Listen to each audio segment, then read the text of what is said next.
He could live for one day and have a penny left over. Then what? He had to eat and sleep, and one night on the subway would turn his deep-seated cold into pneumonia. A surge of depression, a surge of desperation, which he stealthily enjoyed, gripped him. He elbowed through the circle of men, and his eyes jumped from one job to another. Nothing. Industrial jobs, third engineers, diesel men, oilers, little-way stitchers, plant and factory jobs. He shuffled wearily to the next agency. Restaurant help, countermen, $18, too high. Dishwashers, colored, $10. Soda dispensers, experience, $18 to $22.50. He climbed the narrow, dark stairs to the huge, bare room with its hard, shaky benches around 3 walls and its stench of wet rot and stale smoke. Nothing could fight down that combination. He felt the remnant of his cheeriness strangle. Timidly, he approached the girl behind the railing. "What job?" she asked casually. "The dishwasher." She glanced at the list. "Colored?" "No, but I can wash just as well as... Sorry, they want colored washers." And she turned away. "I can make sodas," he blurted hoarsely. "I'm not so good, but..." "Sorry," she said, her voice remote, all filled. He buttoned his coat, left, and trudged down to the next agency.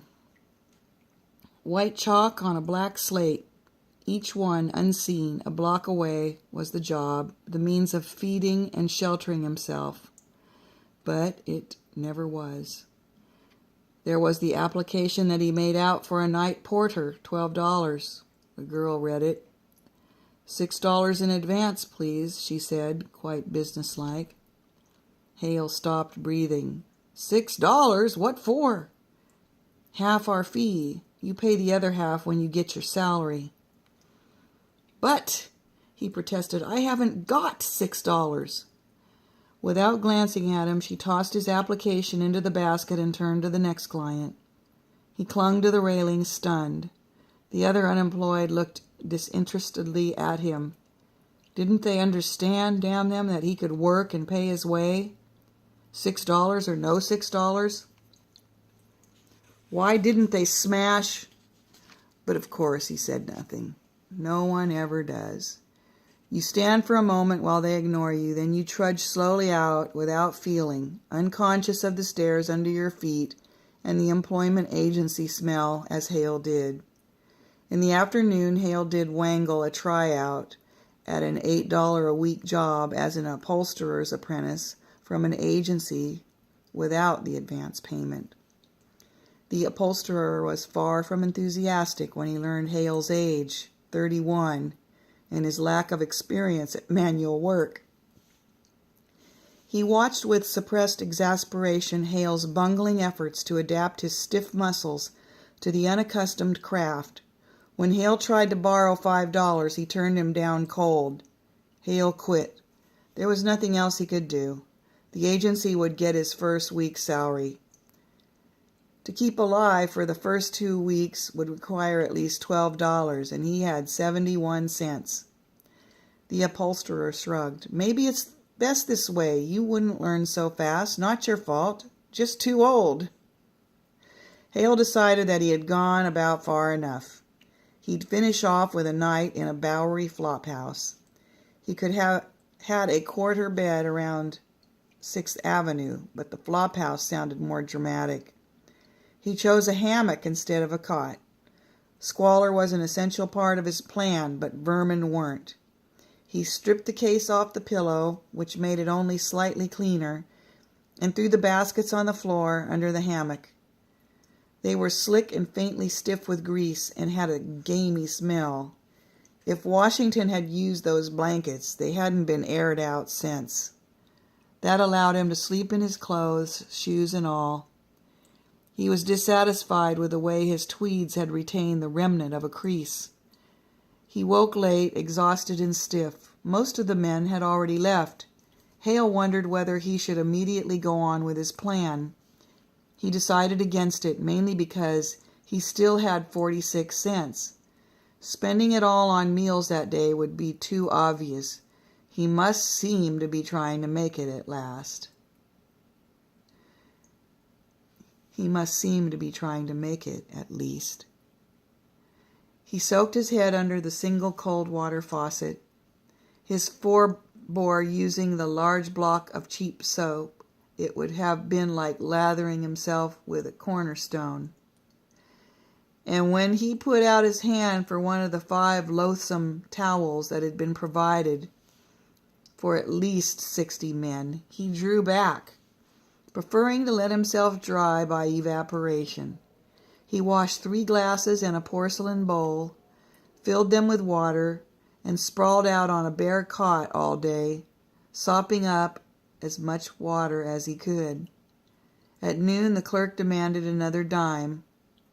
At nightfall, still another. When it grew black, the men shuffled in. By that time, Hale was asleep, with the deep unconsciousness of a faint. Chapter 3. There's an illustration here.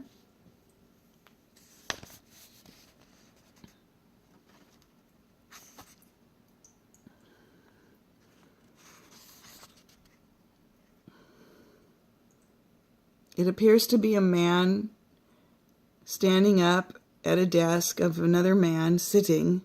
Lots of paperwork on the desk. It appears as though it's Hale asking something. Underneath it says, Hale stared down at the little man. I want, he explained, to marry your daughter and a $100,000 a year job. Chapter 3. Quite smugly, he inspected himself in the slop-joint mirror. His ugly stubble had grown long enough to become nicely tangled. His drawn face had lost its feverish flush and was now clammy and defeated-looking. But the condition of his suit and overcoat gave him the most satisfaction. Anybody could see that he had slept in them. He ate a 20-cent breakfast, which he thought made him feel needlessly fit. Instead of taking the subway a block away, he walked at a swift pace that he knew he could not maintain to 3 stations uptown. He was pleased when his undue strength left him, and he had to grab the rail going down the subway stairs to keep from stumbling. At 50th Street he got off. The penny in his pocket caused him some anxiety. It would be melodramatic to spend it on gum, he thought. Being down to 1 penny looked better than making himself completely broke. He kept it. As he walked over to Madison Avenue, the hopelessly depressed manner that he had been so diligently cultivating slid off like a stripteaser's gown. He entered a magnificent office building. Nobody stopped him when he resolutely stepped into an elevator. People in places like that were more refined. They merely edged away, taking very small breaths from the opposite direction. He stared around with unabashed interest and gave his floor number in a loud, determined voice. In the corridor, he stopped at the door marked Banner Advertising Company, Incorporated. Eugene F. Banner, President. There was nothing timid in his manner. He held the doorknob for a few seconds, thinking as any salesman would do. Then he went in. He entered a large and efficient-looking reception room. It was laid out rather like the 6th Avenue employment agencies, excepting the lack of dirt, smoke, and stench. The girl at the switchboard looked up with polite interest. It amused Hale the way her expression froze without actually changing. Yes, she said distantly. I want to see Mr. Banner, he replied firmly. Have you an appointment? Hale had reached the railing. He opened the gate and walked toward the president's office. I don't need one. The girl lost her calm. She jumped up and shrieked, horrified. You can't go in there.